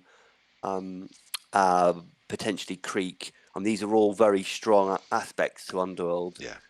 And they can min-max this to a high level. So I love a ball and chain. I think Creek is exceptionally good. I haven't tried him in the 2020 rules, but I loved him back before the change. So I'm hoping that I'm still in love with that man, that rat. Although the figure for him is horrible. Quite like the figure, but really? the rules are even with ridiculous. the 2 dominoes for teeth and the terrible hand that was badly sculpted. Well, I don't really care about the miniature that much. I mean, I think it's fine, but he's 170 with and doesn't get sent off. No. And moves 5. Up to 5. He doesn't have to move 5 anymore. Yeah, so you can stop. I mean, wow. I think I've deliberately forgotten Underworld because I hate them so much. Andy, anything about this? Which 8 teams are we seeing at Euro Bowl? Well, I think the question is, are they going to allow star players? Because the team that's just completely gone under the radar here are Halflings. They keep winning tournaments, single player. How are they with Morg and I was going to say, is it Halflings or is it Deep Root, Morg and some filler? That's exactly what it is. Yeah, you asked about the thing that I hate the most, Mighty Blow +2, which Gexster quite eloquently covered off. It's a horrible, horrible mechanic, and needs burning. It just needs getting rid of. It's stupid, and it comes back to my point about the maths underneath Blood Bowl. The hood underneath it's a bit wonky and needs fixing. Therefore, move it away from 2d6. But yeah, that's my soapbox. And I guess I shall not jump up and down on it. I think I think you might see some halfling rosters in there. Wow. Phil, Paul, I've got to ask. I've got to come back on that. Do you think he's got any shot at seeing halflings at Euro Bowl? That would be amazing, wouldn't it? No, it would be terrible. There'd be horrible games to play. It would be terrible. Yeah, so it's anti-Blood Bowl. Yeah. The person who's going to try, they want to win the toss. They're going to say, right, I've got Deep Root Morg. I'm going to foul because I've got a big bench. I'm going to foul the Dark Elf coach. And it's either going to work brilliantly and it's going to be no game, or the Dark Elf coach is just going to squeak out some form of win, but they're going to be a passenger, the Dark Elf coach. Yeah. And it's not my idea of Blood Bowl. Maybe it's other people's, but it's not mine. Is that because you're looking for both teams to have real agency in what they do and not one be responsive only, or? We have to have agency because it's a hobby. We're not there to solely win the game. We're there to number one. We're meant to have fun. Absolutely. If there was 1,400 people at the last World Cup, there was only ever going to be 6 people that were going to walk away as the winner. Maybe 7 if you include the individual tournament. We were there to have fun. So agency is a great word, and it's prime. It's the prime issue. Without that, what are we doing? Yeah. I don't think there is anything worse, even if you win, than feeling like a passenger in a game. That to me, I mean, we were talking about this earlier. You know, a game where you just from turn 2, you know you've won. It's easy. That's not actually that enjoyable, is it? Okay, now 2 hours. Yeah, well, I mean, today they were again, and it's a problem I meant to ask you two guys about. Just very briefly, sort of one-word answers if you like. How do you fit a tabletop game within 2 hours? What's the secret to playing well but quickly? I think it's very difficult. It was always pretty difficult. So 2.25 is comfortable and 2.5 is nice. It's a lot more difficult with the new rules because there's a lot more faff and fiddle. So, yeah, with difficulty is the answer. It's the short answer. Paul, any tips on that? How do we? Because I need to get quicker. No, it's the same. The 2 hours is a fiddly bit. I mean, you'd overcome that with practice. I've still only played about 8 games with the new rules in person. So that it's just practice. Phil and me played. We're meant to be experienced pros. We had the book out the entire time. Okay, so what happens now? I don't know. There's all this all very sensible. And then you go, what chain push this and and trying to getting the guard in the right place. I don't know when I can use a reroll. Why don't they have turn timers on tabletop?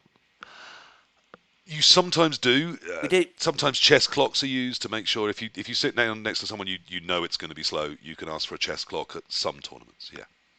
Like, how long would they give them for a turn? Well, what you do is you'd say if it was a 2.5 hour game, you'd say a 75-minute chess clock each. Yeah, so it's pretty rare in big tournaments where people have got planes and trains to catch. You know, there are hundreds of people you can't hold up.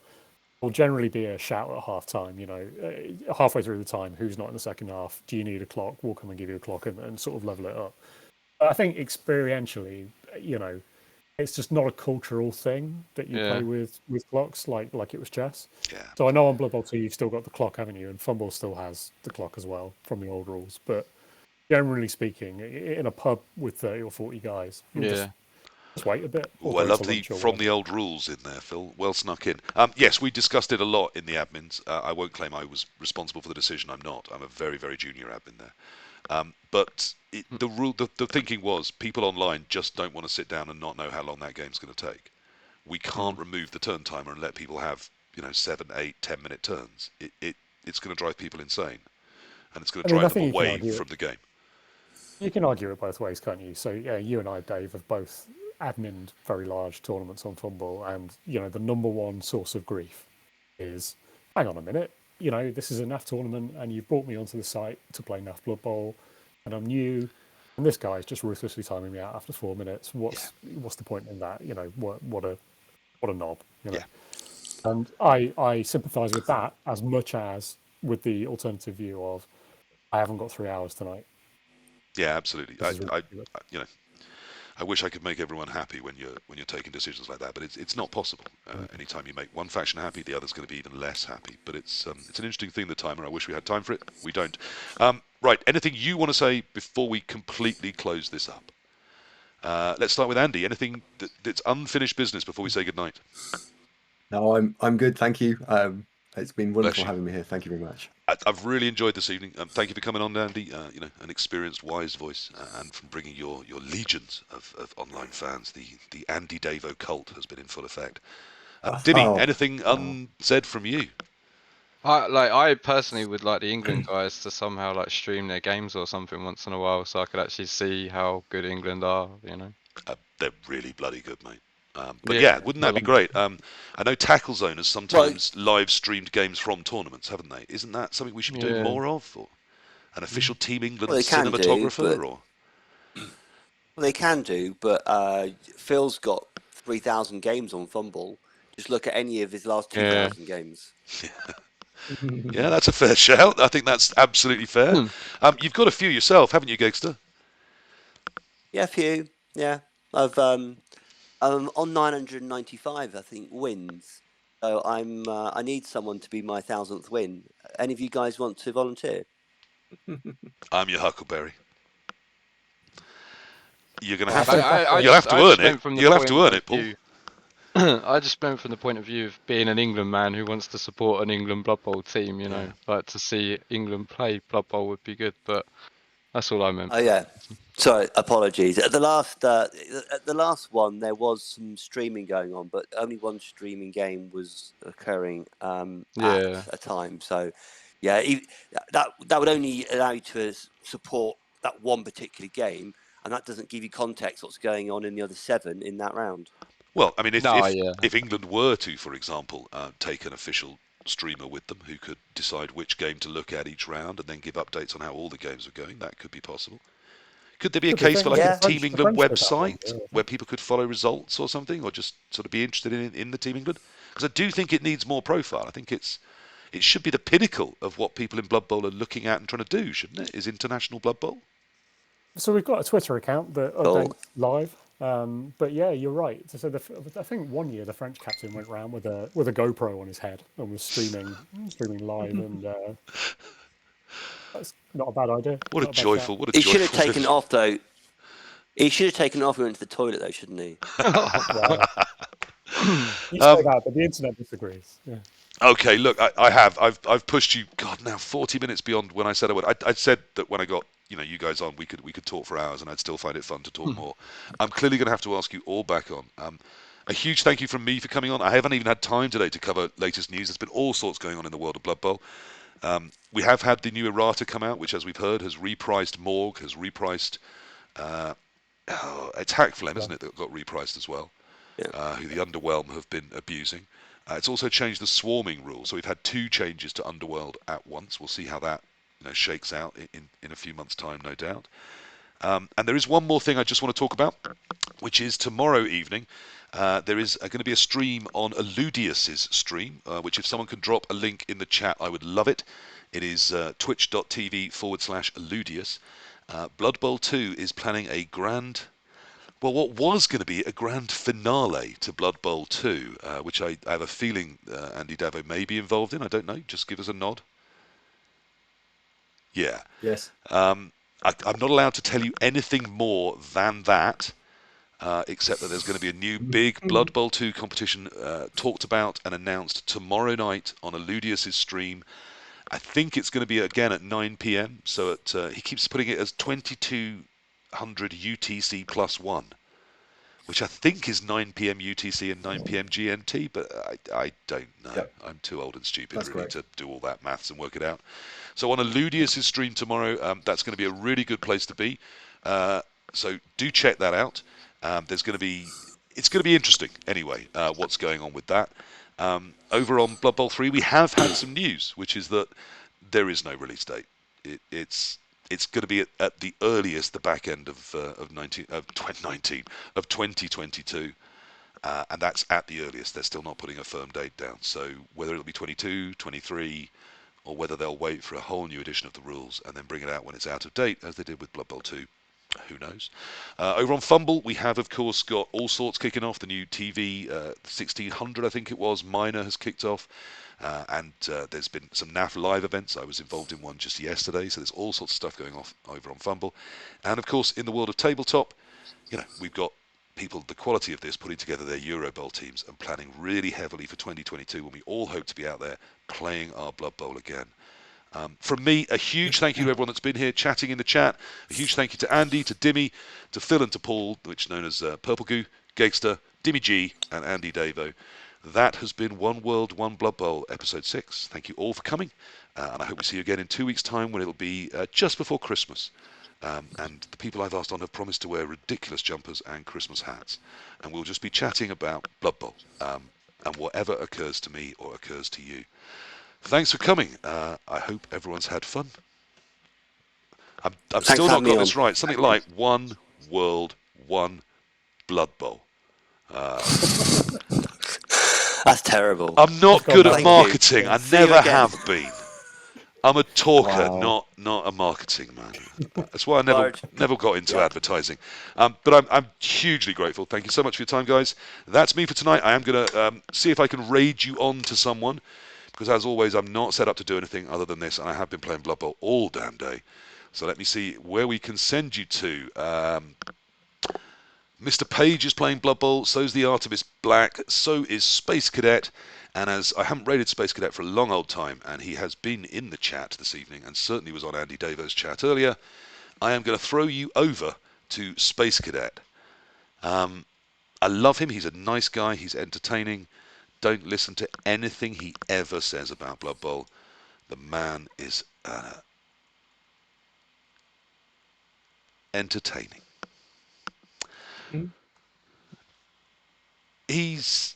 You guys, Paul, Phil, you should watch some Space Cadet sometime. It's interesting. Thanks very much for coming. We'll see you in a couple of weeks, and hopefully that'll be the last one before Christmas. We'll see what we're going to do in the new year, and hopefully these will continue. Bye for now. This is the bit where I press the raid button and they don't actually disappear because my system's so crap. Remember to turn the actual stream off, by the way, or it disappears on the VOD. I will. Okay, the stream is stopping.